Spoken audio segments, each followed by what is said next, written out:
Bienvenue sur la panafricaine Médian. C'est toujours avec ce même plaisir que je vous retrouve pour ce nouveau numéro de votre émission Le Débrief, une émission consacrée à la ZLECAf, la zone de libre-échange continentale, ainsi qu'à l'industrialisation du continent africain. Après les premières discussions à Addis Abeba en Éthiopie sur cette zone de libre-échange continentale africaine, ce n'est qu'en 2019 que la phase opérationnelle de la ZLECAf a été lancée à Niamey au Niger, mais les premiers échanges dans le cadre de cet accord n'ont débuté que le 1er janvier 2021. La zone de libre-échange continentale africaine est un projet phare de l'UA dans le cadre de son agenda 2063. Elle a pour objectif de créer un marché intégré pour le commerce des biens et des services, ainsi que la libre circulation des personnes et des capitaux, avec un PIB combiné estimé à 3,4 milliards de dollars. La ZLECAf relie 1,1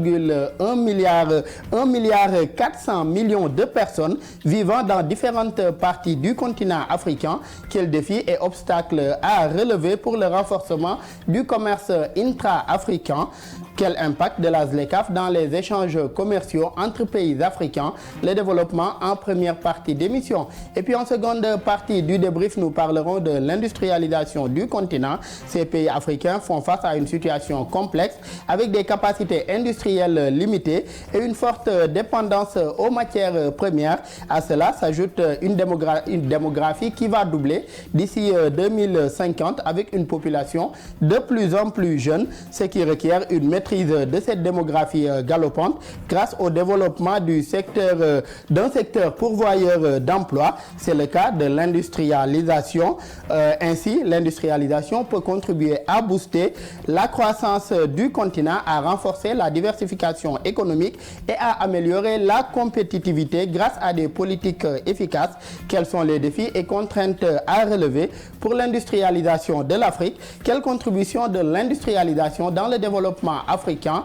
Les réponses en seconde partie d'émission. Et sur ce plateau, pour en parler avec nos invités, M. Babacar Saneba, vous êtes consultant international, également spécialiste en diplomatie économique et relations internationales. Merci d'avoir répondu présent à notre invitation. Merci beaucoup, cher Daouda, de m'avoir invité pour venir débattre de ce sujet extrêmement important qu'est la ZLECAf, la zone de libre-échange continentale.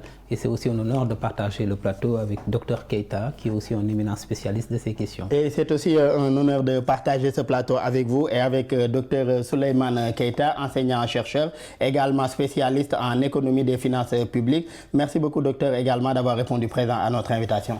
Merci beaucoup, Daouda, d'abord pour l'invitation. Et je suis heureux de partager ce plateau avec notre éminent, notre chercheur également. C'est un expert de diplomatie économique, M. Ba. En tout cas, que nous prenons toujours le plaisir à partager le plateau ou aussi à l'écouter vraiment. Et je reste d'ailleurs avec vous. D'abord, que vous inspire aujourd'hui la ZLECAf, ce marché de près de 2 milliards aujourd'hui de personnes dans le cadre du renforcement des échanges commerciaux intra-africains?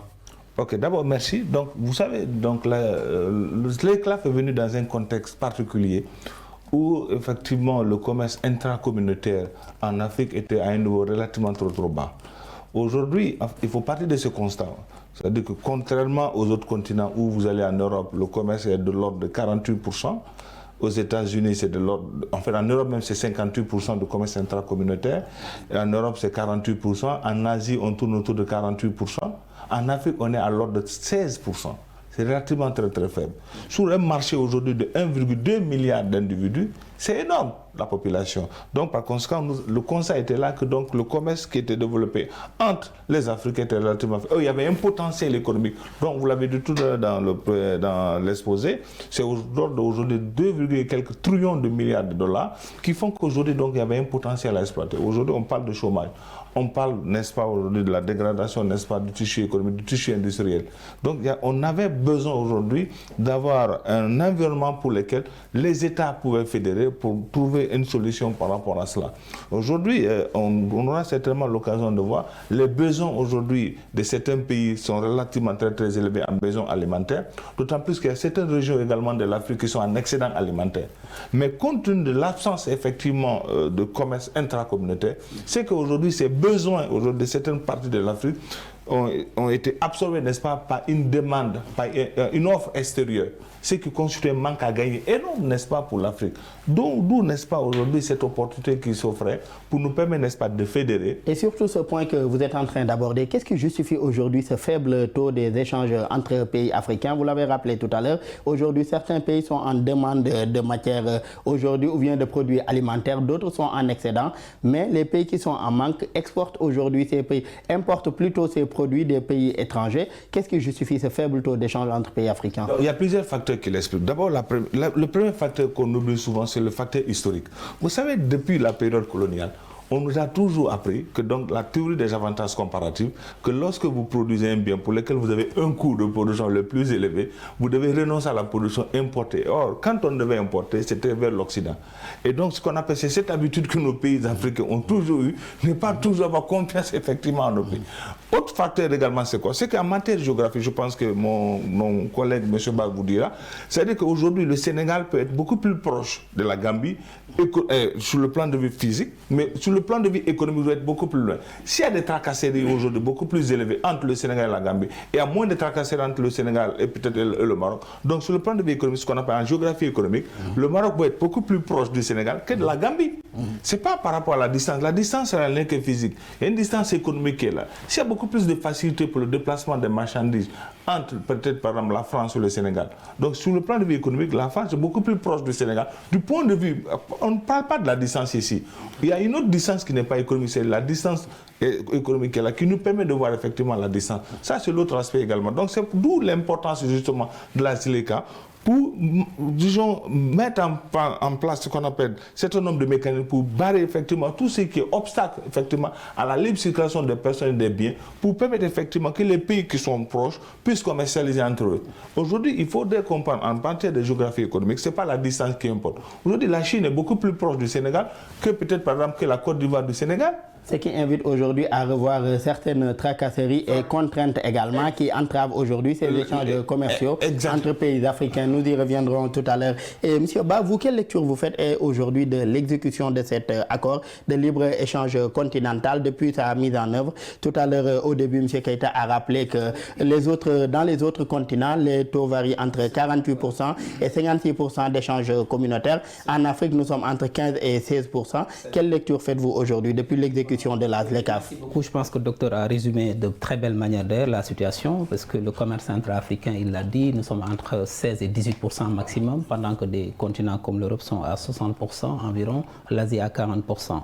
Et donc naturellement, il a bien défini quand même que la ZLECAf aujourd'hui, il faut qu'on comprenne les dynamiques géopolitiques. Parce que la ZLECAf, il faut que chaque Africain comprenne que c'est devenu aujourd'hui le plus grand projet géopolitique que l'Afrique n'ait jamais mis en place. Et aujourd'hui, nous sommes dans un monde de redéfinition des dynamiques géopolitiques, puisque la Chine a lancé la BRI, la Belt and Road Initiative, avec 932 milliards de dollars d'investissement depuis 2022. Les grandes routes de la soie. Voilà, les nouvelles routes de la soie, avec l'Union européenne qui a réagi avec le Global Gateway, dont l'ambition est de mobiliser 300 milliards d'euros pour faire face toujours, en tout cas, aux géants américains. La Russie réagit, donc voyez-vous, il y a les BRICS qui arrivent. Et donc, l'Afrique, aujourd'hui, nous avons ce qu'on appelle la zone de libre-échange continentale, qui est la plus vaste zone de libre-échange au monde en termes de pays participants, puisque c'est 54 pays sur 55, il n'y a que l'Érythrée qui n'a pas encore ratifié. Et qu'est-ce qu'elle permet? On l'a rappelé, c'est 1,3 milliard de consommateurs et nous avons donc environ 3 400 milliards de dollars de PIB combinés et l'objectif c'est de créer 20 millions d'emplois avec cette zone de libre-échange. Et naturellement, pour la première opportunité, c'est comment accélérer le commerce intra-africain, éliminer les barrières. Et il l'a dit, les barrières, au-delà des barrières tarifaires, parce que l'ambition de la ZLECAf, c'est de supprimer 90% des droits de douane, mais il y a ce qu'on appelle des barrières non tarifaires. Les questions de quotas d'importation, la question des barrières sanitaires, phytosanitaires. Et un des défis aujourd'hui de la ZLECAf, vous savez, l'Afrique, c'est 8 régions africaines, ce qu'on appelle les communautés économiques régionales, des zones intégrées. Par exemple, pour la zone CEDEAO, nous avons un tarif extérieur commun, nous avons le schéma de libéralisation des échanges, donc nous avons déjà des politiques harmonisées. Maintenant, l'enjeu, c'est de passer du régionalisme au continentalisme. C'est-à-dire comment harmoniser maintenant les 8 zones économiques spéciales, les 8 zones économiques régionales africaines, et je pense que nous avons des défis fondamentaux à surmonter, parce que le premier défi, c'est d'abord logistique, la création de corridors. Et selon vous, où en sommes-nous aujourd'hui dans ce passage passage aujourd'hui du régionalisme d'aller vers la régionalisation, l'échange entre régions et pour aller vers l'échange continental. Où en sommes-nous aujourd'hui? Il y a des protocoles déjà. Il y a un protocole sur les biens, sur les services, qui est déjà signé, un protocole sur les marchandises. Il y a la propriété intellectuelle qui est en négociation, avec les investissements aussi.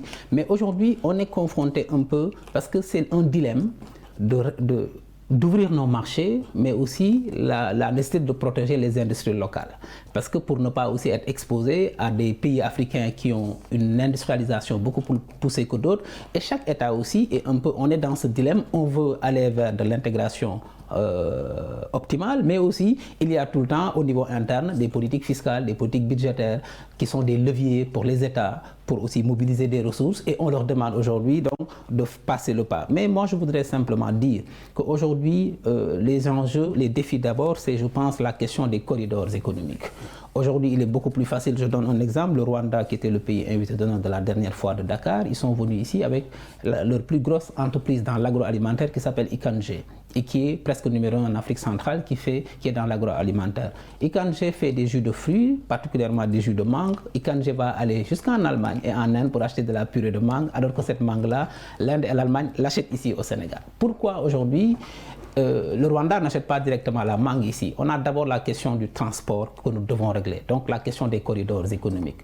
Donc les marchandises peuvent circuler, tout comme les avions. Un billet Dakar-Paris peut être moins cher qu'un billet Dakar-Bamako. Voilà aujourd'hui les défis que nous devons régler, c'est-à-dire que comment faire circuler les marchandises au-delà des accords que nous signons, pour que aussi quand on traverse un pays avec toutes les complications que vous avez, hein, et donc voilà aujourd'hui je pense le défi c'est d'abord ça, c'est de mettre en place, c'est de surmonter les défis. Surmonter les défis pour mieux réussir aujourd'hui cette intégration, nous y reviendrons tout à l'heure. Il y a un dilemme que M. Ba a soulevé tout à l'heure, à savoir aujourd'hui la nécessité également pour les États de protéger aujourd'hui les champions locaux, si on peut les appeler ainsi. Mais par rapport à ce dilemme, est-ce que l'harmonisation également des textes sur le plan régional ne pourrait pas constituer une solution? L'harmonisation aujourd'hui des textes des différents pays sur le plan régional, que ce soit dans le domaine de la fiscalité et autres.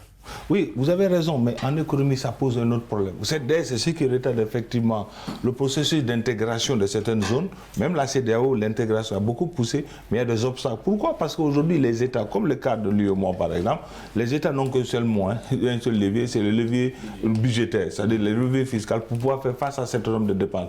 Aujourd'hui, vous avez les questions d'emploi qui se posent, des questions liées au financement, n'est-ce pas, de l'éducation, de la santé qui se posent. Maintenant, nos États n'ont qu'un seul levier parce que nous sommes dans une zone de change fixe. Ce qui veut dire que donc les États n'ont pas d'autre levier que ce soit seulement le levier budgétaire. Donc maintenant, aujourd'hui, la ZLECA demande à ce que les États maintenant mettent fin à ça. Donc ça a aussi un autre problème. Donc il faut donner ce qu'on appelle des mesures d'accompagnement justement pour permettre à ces États-là de pouvoir accéder à ça. En fait, le problème fondamental, il faut qu'on se soit sérieux, qu'on discute et que ce soit des décisions qui ne défavorisent pas certains et favorisent d'autres. Parce qu'il a dit tout à l'heure de façon très bien, M. Bader, aujourd'hui, le problème fondamental, c'est quoi? C'est que quand vous regardez effectivement, nous sommes déjà dans des processus d'intégration inachevés. Oui. Quand vous regardez, à part la CEDEAO, quand vous regardez la zone CEMAC, il y a des processus d'intégration qui n'ont pas abouti. C'est ce que j'appelle le processus d'intégration inachevé, qui étaient là depuis 30 ans, qui n'ont pas donné de résultats. Pourquoi? Parce qu'on transfère toujours le problème, mais on ne règle pas le problème. Le problème fondamental, c'est quoi? C'est qu'aujourd'hui, quand vous demandez à un pays de renoncer effectivement à certains droits d'homme, on va dans le projet, n'est-ce pas, de la ZLECA pour 2060, c'est quoi? C'est d'arriver à la suppression de 90% des marchandises. Suppression des droits d'homme sur 90% des marchandises.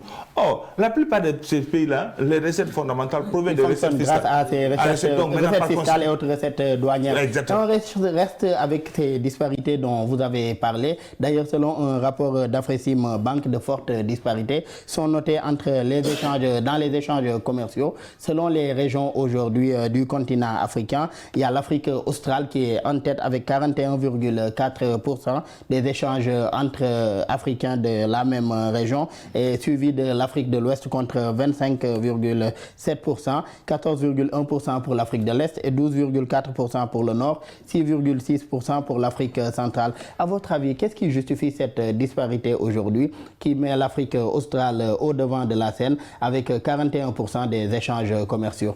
C'est ce que je suis en train de vous expliquer. Aujourd'hui, quand je parle de processus d'intégration inachevé, c'est par rapport à tous ces facteurs-là. Vous avez vu, quand vous demandez aux gens d'aller vers l'intégration, je pense que c'est un gros défi aujourd'hui que l'Union africaine doit porter pour permettre effectivement qu'on aille vers ce qu'on appelle un processus. Parce que la ZLECA, qu'on le veuille ou pas, c'est une chance aujourd'hui qui s'offre à l'Afrique parce que les gens vont vers les grands ensembles. L'Europe va vers des grands ensembles, c'est l'Union européenne avec le projet qui parle, la Chine, les États-Unis, l'Asie, ainsi de suite.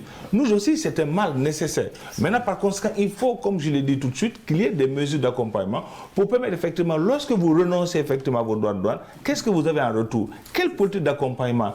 Aussi, c'est important. Vous savez, en matière d'intégration, ce qui a toujours posé problème dans notre pays, c'est qu'on met toujours la chair avant le bœuf. Aujourd'hui, il faut aussi que les populations adhèrent à ces projets. C'est extrêmement important. Vous avez vu, donc, c'est des projets, disons, de désintégration que nous assistons dans certains pays, par exemple, comme l'Afrique du Sud ou autres, où, par exemple, il y a certaines sortes de xénophobie que certaines populations exercent sur certains types d'autres populations. Donc, ça constitue un autre problème. Donc, pour arriver à tout ça, c'est quoi? C'est qu'il faut qu'on arrive effectivement à un consensus et puis qu'on va vers progresser. Dans le cadre de ce consensus, selon vous, quelle politique d'accompagnement pour éviter que ces pays-là, qui sont fortement dépendants aujourd'hui de recettes fiscales, ne soient lésés? Quelle politique d'accompagnement? Justement, vous savez, quand vous regardez n'importe quelle politique comme ça, commerciale, il y a ce qu'on appelle des mesures d'accompagnement. Vous avez vu, quand vous regardez par exemple, même au niveau de l'UEMOA, il y a ce qu'on appelle dans la politique industrielle commune, il y a ce qu'on appelle des taxes qui sont prévues pour des pays qui sont vulnérables. C'est ça. Avec l'Union européenne aussi, c'est prévu. C'est-à-dire qu'aujourd'hui, quand vous êtes en Union, c'est-à-dire que tous ceux qui n'arrivent pas à faire des recettes ou bien en tout cas des avancées spectaculaires sur le plan du budget ou bien sur le plan industriel, l'argent qui est dégagé comme collecte, et maintenant on les reverse pour les permettre, n'est-ce pas, de remonter, de surmonter. Donc, c'est-à-dire qu'aujourd'hui, il faut qu'on va vers ces politiques volontaristes qui permettent aux gens, par exemple, d'aller vers ça et qui savent que donc, le manque à gagner est compensé, soit en termes, n'est-ce pas, de recettes, ou bien en termes d'emplois créés. Et donc, je pense que l'une des solutions aujourd'hui que nous pouvons faire, moi je l'ai proposé dans les articles, c'est quoi? Vers ce qu'on appelle des projets fédérateurs. Par exemple, aujourd'hui, qu'est-ce qui empêcherait aujourd'hui, par exemple, un pays comme le Sénégal, la Guinée, avec le fleuve, il y a le potentiel industriel, en fait, le potentiel hydro-agricole, par exemple, de la Guinée. Et que la Guinée, le Sénégal et le Mali s'associent pour financer un projet, par exemple, disons, sur n'importe quel fleuve et qui permet, n'est-ce pas, d'alimenter et puis maintenant nous sortir effectivement, n'est-ce pas, du dictat, n'est-ce pas, du pétrole. On va aller voir tout à l'heure pour le processus d'industrialisation. Dans le processus d'industrialisation. Exactement, c'est des projets fédérateurs. Également de relever ces défis-là. Exactement, c'est des projets intégrateurs qu'il nous faut, justement, pour que les populations s'y retrouvent et que si l'État prend des décisions et que les populations puissent l'accompagner. Aujourd'hui, ce n'est pas seulement l'État, mais aussi c'est les populations, parce qu'aujourd'hui une responsabilité partagée entre État et population. Et M. Ba, entre 2002 et 2023, l'Afrique a connu une forte croissance économique, renforçant son attractivité pour le commerce et l'investissement. Cependant, cette croissance était liée au boom des prix des matières premières. Plus de la moitié des États africains dépendent du pétrole, du gaz ou des minerais pour au moins 60% de leurs recettes d'exportation. Comment cette dépendance aujourd'hui au prix des matières premières expose aujourd'hui le continent africain et même ces pays-là qui en sont dépendants? Et c'est l'explication fondamentale de la faiblesse de notre commerce intra-africain. Parce que l'Afrique, c'est quoi le schéma? Nous sommes un réservoir de matières premières et un déversoir de produits manufacturés. Nous avons des matières premières et que nous envoyons tout le temps, que nous vendons en brut, c'est manufacturé ailleurs et ça revient puisque dans la production manufacturière mondiale, l'Afrique est à 2%. 2%, c'est extrêmement faible. Mais je voudrais revenir rapidement sur la question aussi de la faible, en tout cas du lead de l'Afrique australe aujourd'hui sur sur les autres régions, parce que c'est aussi, il y a une corrélation avec les niveaux de développement, avec l'interdépendance des économies dans cette zone de l'Afrique australe, puisque c'est quand même de grands pays qui sont là-bas et ils ont commencer à surmonter un certain nombre de défis. D'abord, la formalisation des entreprises. Parce que ce sont les entreprises qui commercent, ce n'est pas les États qui vont commercer. 80% des PME africaines sont presque dans l'informel. C'est le cas presque dans tous les pays et en moyenne, nous sommes 80%. Donc, le défi que ces États ont relevé, c'est d'abord beaucoup de travail sur la formalisation des entreprises. Puis après, l'accès au financement, parce que l'export aussi, c'est de l'argent. La modélisation, la normalisation, la labellisation. Et quand vous voyez des pays, quand la ZLECAf, le secrétariat, a lancé l'initiative du commerce guidé, un pays comme l'Afrique du Sud a dit nous n'avons pas besoin d'être guidés parce que nous savons ce que nous devons faire. Et donc ils ont d'abord travaillé sur vraiment leur secteur productif Et ils ont développé une coopération régionale très dense, en quoi faisant, comme vous dites, en créant des clusters industriels où des pays ont travaillé et en développant aussi des corridors économiques pour faire circuler les marchandises. Parce que fondamentalement, il faut qu'on fasse circuler les biens et les services. Et maintenant, à défaut de pouvoir faire ça, un levier de mitigation, c'est de renforcer le commerce aujourd'hui électronique. Et donc ça peut être aussi une réponse en attendant que nous puissions bâtir des infrastructures africaines. Alors, pour revenir maintenant sur la question, pourquoi? Parce que naturellement, il y a, pour cette période que vous avez citée, jusqu'à la période Covid, l'Afrique, c'est la seule zone du monde, c'est la zone du monde qui fait le plus de croissance. Parce que nous avons 60% des terres arables, nous avons la population la plus jeune. Vous avez dit qu'à l'horizon 2050, nous allons doubler la population. Qui va doubler. Et donc, j'ai dit tout à l'heure, l'Afrique est riche, les Africains sont pauvres, parce que nous sommes le seul marché et nous serons le marché de demain, parce que nous serons le moteur de la croissance mondiale demain. Et maintenant, qu'est-ce qui se passe? Et c'est ça, là où c'est important, parce que le professeur a rappelé de belle manière qu'il y a un déplacement du centre de gravité de l'économie mondiale vers l'Asie-Pacifique, particulièrement vers la Chine. Et les guerres commerciales vont s'intensifier en Afrique. Et donc nous faisons de la croissance. La croissance, elle est extravertie parce que, je prends l'exemple du Sénégal. Et dans le cadre aujourd'hui de ces guerres commerciales, quel impact de la ZLECAf aujourd'hui dans le renforcement des échanges commerciaux entre pays africains? Voilà. Et c'est là où, comme dit le professeur, la ZLECAf est une réponse pour permettre à l'Afrique de pouvoir avoir un pouvoir de négociation beaucoup plus important, pour pouvoir mieux s'affirmer dans les négociations internationales. Parce que l'Europe avait compris qu'il fallait s'unir pour ne pas disparaître devant l'hégémonie américaine. À défaut de le faire politiquement, ils l'ont fait économiquement. Et mieux encore, le professeur a aussi évoqué une idée sur laquelle je voudrais revenir, c'est les mécanismes de soutien. Pourquoi aujourd'hui l'Europe, l'Union européenne, ils ont l'euro? Et aujourd'hui, pourquoi leur zone c'est devenu la première zone commerçante au monde? Parce qu'ils ont des leviers. L'économiste Mundell, professeur que vous connaissez très bien, canadien, Mundell, qui a théorisé la théorie des zones monétaires optimales. Et ça aussi, il y a 80 ans, on mettait en place la zone franc. Aujourd'hui, après 80 ans, cette année, la zone franc aura 80 ans. C'était quoi l'objectif de la zone franc? C'était un outil intégrateur pour intégrer nos économies. Au final, à l'épreuve des faits, la zone franc est plutôt une prison de nos économies. Parce que selon Mundell, qui est le père fondateur de l'euro, pour qu'une zone monétaire soit optimale, il faut au moins 3 conditions. Circulation des facteurs de production, donc facteurs travail et capitaux, flexibilité des salaires et aussi dispositif budgétaire de solidarité. Quand dans les pays comme l'Espagne, l'Italie, le Portugal, tout leur sud ne sont pas industrialisés, c'est le levier budgétaire de l'Union européenne. Avec ce point important, vous soulevez un point important, à savoir l'industrialisation. Oui. Ce sera d'ailleurs la thématique en seconde partie d'émission. L'industrialisation du continent. Quel défi à relever? C'est tout de suite.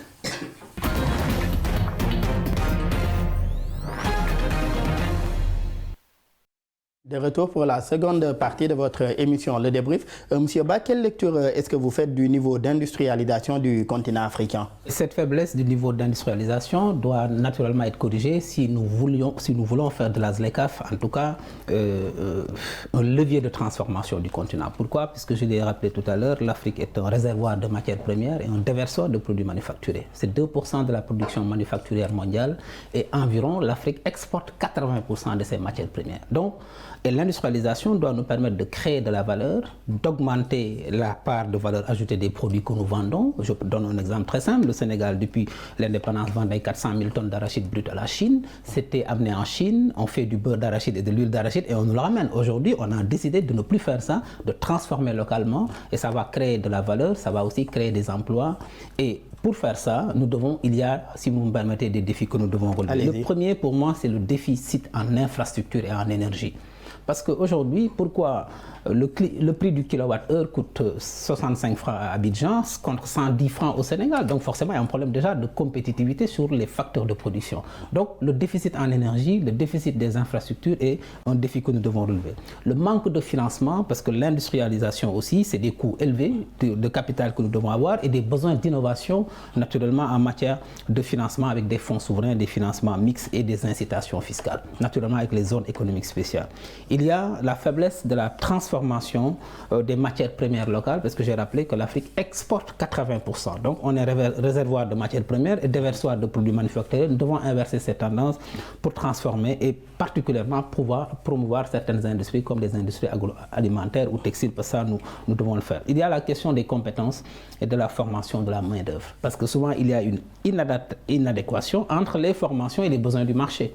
Parce que donc ça, nous devons aussi revoir les curricula de formation dans nos universités, dans nos centres de recherche, nos laboratoires, pour que nous puissions former des élites qui répondent aux besoins du marché. Si l'on en revient au premier point que vous aviez abordé, la question de l'énergie aujourd'hui, la plupart des pays africains sont également des pays aujourd'hui où on exploite du pétrole, du gaz et autres ressources. Est-ce que également ces ressources pourraient contribuer à davantage réussir aujourd'hui cet accès à l'énergie ou cette maîtrise du coût de l'énergie? Elle va faire avec la stratégie du gas to power. Nous allons utiliser notre gaz dans la production d'énergie. Nous allons diviser par 2 le coût du kilowattheure, parce que dans le projet Sénégal 2050, l'ambition à horizon 2025, c'est d'amener le prix du kilowattheure à 60 francs. Aujourd'hui, il est à 115 francs, contre 65 francs à Abidjan. Donc quand un industriel ivoirien est en compétition avec un industriel sénégalais, forcément, il est beaucoup plus compétitif parce que les facteurs de production, l'énergie est important. Prenons le cas de la Guinée pour revenir à ce que disait tout à l'heure le professeur. La Guinée a de la bauxite. La bauxite fait presque des milliers de kilomètres pour aller à Dubaï pour être transformé là-bas et fait après retour en produit fini. Parce qu'ils ont un problème d'énergie. Nous, le Sénégal, nous avons de l'énergie. Nous avons réglé la question de la redondance de l'énergie. Nous pourrions naturellement promouvoir la création de clusters industriels dans ces zones frontalières-là pour peut-être transformer la bauxite localement. Et voilà aujourd'hui, je pense, les enjeux, ce que la Côte d'Ivoire et le Ghana ont réussi à faire avec des clusters industriels. Aujourd'hui, ces deux pays, en mutualisant leur production, ont réussi à transformer 50% de leur cacao. C'est comme ça qu'on fera face au major. Et c'est donc pousser la coopération africaine, la collaboration, parce que nous sommes dans un environnement où il n'y a pas de place pour les faibles. Il faut augmenter nos capacités de production de masse. Et tant qu'on n'aura pas atteint des capacités de production de masse, c'est-à-dire que la disparition totale de l'artisanat qui doit aller vers de l'industrie, parce que c'est ça aussi à la fin du jour, l'artisanat c'est une petite production et nous voulons aller de l'artisanat vers l'industrie avec une production de masse. Et cela en revient également à ce que nous disions tout à l'heure, à davantage renforcer les échanges commerciaux entre pays africains. Et selon vous, M. Keita, quels sont les défis aujourd'hui et contraintes à relever pour aujourd'hui cette industrialisation du continent? Certains points ont été rappelé par M. Ba tout à l'heure. D'abord, je rejoins ce que M. Ba a dit tout de suite, mais je rappelle, comme il a dit, nous sommes victimes de beaucoup de choses. D'abord, ce qu'on appelle, on a un avantage défavorable par rapport à la production industrielle. Vous savez, l'industrie demande ce qu'on appelle de l'énergie. Je l'ai dit tantôt, aujourd'hui, c'est-à-dire la ZLECAf peut être un facteur important. Pourquoi? Parce qu'aujourd'hui, avec la ZLECAf, avec la fusion des efforts, on peut aller vers ce qu'on appelle des projets intégrateurs. Moi, c'est important parce que nous avons écrit dessus, c'est très très important. Il parle de la bauxite aujourd'hui. La Guinée a un potentiel industriel, en fait, minier important. Elle a la bauxite, mais elle a un problème, n'est-ce pas, de maîtrise de l'énergie. Le Sénégal a réglé son problème énergétique. Pourquoi pas le Sénégal, la Guinée et la Côte d'Ivoire ne viennent pas ensemble au lieu que la bauxite de la Guinée fasse des millions de kilomètres, pourquoi ne viennent pas au Sénégal et créer ce qu'on appelle entre la frontière entre la Guinée et le Sénégal des unités de production industrielle qui peuvent profiter effectivement à ces deux États-là. Voici la question, n'est-ce pas, de l'emploi qu'on peut créer. Aujourd'hui, les secteurs, disons, n'est-ce pas, de la bauxite a un potentiel de création de jusqu'à 10 millions d'emplois qu'on peut créer, d'emplois directs et indirects qu'on peut créer tout de suite. Voici un défi donc justement qu'on doit faire. Aujourd'hui, le défi, c'est qu'on sait qu'il faudrait que, depuis les indépendances jusqu'à nos jours, on a toujours considéré l'Afrique comme étant disons, spécialisé, n'est-ce pas, dans la production de matières premières. Je pense que il faudrait que, disons, il faut inverser cette tendance en faisant de telle sorte que donc il y ait la transformation des produits finis en produits, la matière première en produits finis ou en produits semi-finis. Et ça passe par 3 éléments. Il a dit tout à l'heure, le premier élément, c'est la maîtrise de l'énergie. Parce que l'industrie, l'élément fondateur, c'est-à-dire la matière première de l'industrie, c'est l'énergie. Donc, si vous ne maîtrisez pas le coût de l'énergie, vous ne pouvez rien faire. Première chose. Deuxième chose, c'est ce qu'on appelle le capital humain. C'est-à-dire qu'aujourd'hui, l'énergie, on parle aujourd'hui de l'intelligence artificielle, autre chose. Donc, vous ne pouvez pas maîtriser l'industrie si vous n'avez pas un capital humain capable d'absorber effectivement ces éléments-là. Troisièmement, le défi, c'est quoi? C'est le défi infrastructurel. C'est extrêmement important. Au-delà de l'industrie, on a besoin des infrastructures. Les infrastructures, c'est le transport, c'est autre chose. Aujourd'hui, on appelle tout à l'heure du corridor, des clusters. C'est extrêmement important.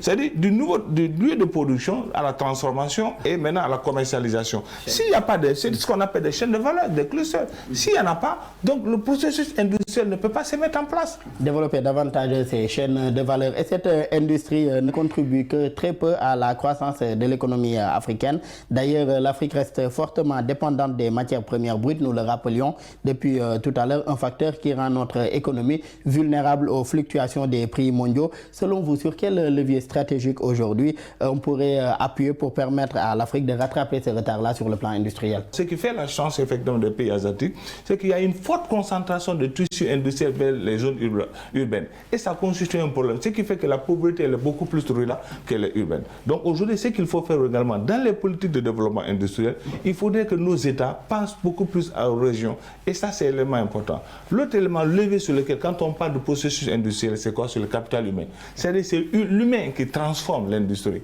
C'est l'humain qui met en place ce qu'on appelle le secteur industriel pour qu'il se développe. Et par rapport à ça, il faut qu'on vaille vers ce qu'on appelle la formation du capital humain qui puisse capter, en tout cas qui puisse être capable de supporter le processus industriel. Nous sommes dans un monde aujourd'hui qui est globalisé. On parle de la mondialisation, on parle aujourd'hui de l'intelligence artificielle.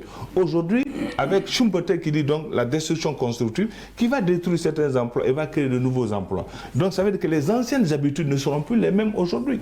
Donc il faut qu'on essaie d'avoir un capital humain capable aujourd'hui de faire face à l'industrie de 2025. Et de plus en plus, d'ailleurs, ce que vous soulevez, de plus en plus, on voit dans certains pays africains le développement de ce qu'ils appellent des pôles territoires également, avec des projets en tout cas d'investissement à l'intérieur des pays pour éviter cet exode massif des populations que l'on voyait des zones rurales vers les zones urbaines. Et en Guinée également, il y a un projet en tout cas qui est en train d'être développé, mais qui n'est pas encore en tout cas concrétisé. Il s'agit du projet Simandou qui consiste également à la transformation du bauxite guinéen pour éviter aujourd'hui d'exporter ces matières premières et de les faire revenir comme produits manufacturiers. Et j'avais l'impression tout à l'heure, M. Ba, que vous souhaitiez réagir. Non, parce que ce que vous dites tout à l'heure sur la question de c'est ce que le Sénégal veut faire avec le plan Les pôles territoires. Les 8 pôles territoires avec le projet Sénégal 2050 pour corriger la macrocéphalie de la ville de la région de Dakar. Donc, parce qu'on ne peut pas avoir 0,5% du territoire qui concentre 80% de l'économie. Donc nous devons corriger ça. Et au titre des solutions, moi je suis d'accord avec ce que dit le professeur, nous devons renforcer l'adoption des technologies et des innovations. Surtout qu'aujourd'hui, pour faire de l'industrie aujourd'hui de masse, nous devons accélérer ces technologies 4.0, notamment l'automatisation, l'intelligence artificielle, l'IA, mais également la robotique. Parce qu'aujourd'hui, c'est ça, avoir assez d'innovation pour pouvoir être à l'échelle. Parce que c'est pas 2, 4, 5, quand on veut lancer ce que l'Éthiopie a fait avec les complexes Hawassa pour amener les plus grandes marques aujourd'hui dans le textile, c'est parce qu'ils sont passés à l'échelle sur ces questions d'innovation. Et c'est d'ailleurs même ainsi qu'est partie la révolution industrielle. Voilà. Et donc moi je voudrais, au titre des solutions, je pense que nous devons massivement investir sur le développement des infrastructures et l'accès à l'énergie, comme le professeur l'a dit, parce que c'est la première base, c'est la première brique, c'est l'énergie. Il faut que les machines tournent. Si les machines ne tournent pas, il n'y a pas d'industrie. Mais avant de poursuivre sur l'énergie, j'aimerais vous interpeller sur un point que vous développiez tout à l'heure, à savoir les industries 4.0 ou bien le numérique aujourd'hui. Comment l'accroissement aujourd'hui de l'investissement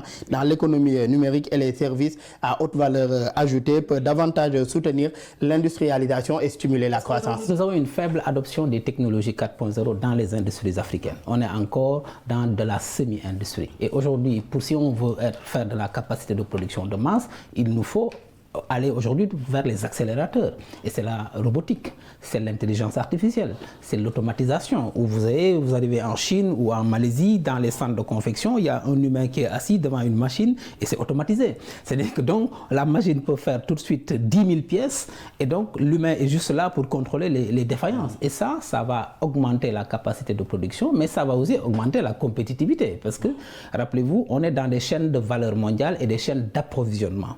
les pays qui sont compétitifs, ce sont les pays qui sont en mesure de remplir les chaînes d'approvisionnement. Et donc aujourd'hui, les gens, et ça, il faut développer une main-d'œuvre. Si aujourd'hui Boeing monte des processeurs en Malaisie, c'est parce que la Malaisie a travaillé à relever le niveau pour avoir des ingénieurs qui peuvent offrir le même service que Boeing avec un coût de main-d'œuvre beaucoup moins cher. Et ça, c'est le capital humain. Je rappelle que le Maroc a créé aujourd'hui la première industrie automobile en Afrique devant l'Afrique du Sud. Un exemple que je développe dans mon ouvrage sur la diplomatie économique. Et donc ça veut dire que la formation du capital humain, elle est extrêmement importante au titre naturellement des solutions. Et je voudrais aussi parler de l'accès au financement. Parce qu'aussi, il ne faut pas qu'on se trompe, c'est des investissements massifs. Si on veut investir dans les technologies 4.0, il faut beaucoup d'investissements.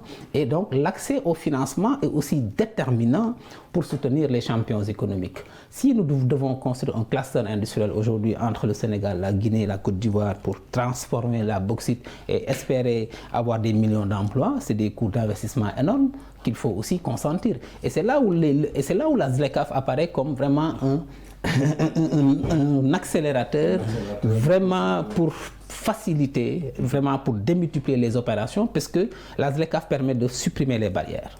Et quand on supprime les barrières tarifaires, maintenant on doit harmoniser les politiques fiscales, réglementaires, douanières, etc. Et ça permet maintenant de mutualiser les capacités de production. C'est ce que je dis. La Côte d'Ivoire et le Ghana aujourd'hui réussissent à transformer 50% de leur production de cacao, c'est parce qu'ils sont numéro 1 mondial, face à Nestlé, parce qu'avant c'était une très faible part transformée. Qu'est-ce que la Côte d'Ivoire et le Ghana font en faisant ça? Créer de l'industrie, augmenter la valeur, donc la valeur ajoutée du produit, ils vont créer des emplois et donc ça crée du développement économique à la fin du jour et ça crée du développement tout simplement durable. Et je pense que voilà des enjeux sur lesquels... Également le soutien au développement aujourd'hui de l'écosystème entrepreneurial dans les pays africains. Oui, tout à fait. Et donc, et je pense effectivement le soutien. Et c'est là où c'est important les leviers. Parce que je parlais tout à l'heure des zones, de la théorie de la zone monétaire optimale. Tout ce que Mundell a prévu pour qu'une zone monétaire soit optimale, aujourd'hui nous ne l'avons pas. Et pourtant nous avons une monnaie qui est censée être un outil intégrateur. Nous n'avons pas de libre circulation des facteurs de production en France. Un Français peut quitter Paris, il prend le Thalys, 1h20, il est à Bruxelles, il a du travail, le même niveau de travail et de rémunération. Et vice-versa. Aujourd'hui, quelqu'un ne peut pas quitter Lagos pour aller à Niamey, avoir le même niveau de travail et le même niveau de rémunération. Donc nous devons faire circuler le facteur travail et les capitaux. Nous devons avoir une flexibilité des salaires et nous devons avoir un outil de solidarité budgétaire, ce qu'aujourd'hui la zone franc n'a pas. C'est-à-dire qu'aujourd'hui, on a besoin de monter une usine de production dans le Sahel, que nous puissions avoir un levier budgétaire comme l'Union européenne fait pour financer les suds de ces pays que j'ai cités tout à l'heure, avec des fonds européens, pour pouvoir faire circuler ce mécanisme de solidarité budgétaire et créer de la valeur là-bas. Parce que aussi, nous sommes face aux défis sécuritaires dans la zone Sahel. Moi, je demeure convaincu que c'est que l'économie qui permettra de régler, parce que le tout sécuritaire n'a jamais réglé dans ce monde là, tant qu'on n'offrira pas des perspectives d'un avenir économique meilleur dans cette région du Sahel, les réseaux de trafic en tout genre, trafic de drogue, trafic de migrants, trafic d'armes, trafic de faux médicaments vont continuer à prospérer. Et c'est d'ailleurs les solutions que proposent actuellement les dirigeants de ces zones, à savoir allier ce tout militaire avec des projets de développement pour donner un meilleur avenir à ces jeunes-là qui sont en... Je rappelle que la CEDEAO est à la base une organisation à vocation économique. C'est la communauté économique des États de l'Afrique de l'Ouest. Tout à fait. Monsieur Keïta, selon vous aujourd'hui, comment résoudre cette lancinante question de l'énergie? Nous en parlions depuis tout à l'heure, la question de l'énergie, la maîtrise de l'énergie également, avec des coûts qui ne soient pas élevés comme on le voit actuellement. Merci pour la question. Je pense qu'il y a eu une début de solution dans certains pays comme le Sénégal aujourd'hui qui a misé, n'est-ce pas, sur le mix énergétique. C'est important parce qu'aujourd'hui, l'énergie que nous avons, on a des sources énergétiques. Moi, je me pose la question de savoir pourquoi on a un problème énergétique en Afrique, pendant qu'on a un potentiel énergétique.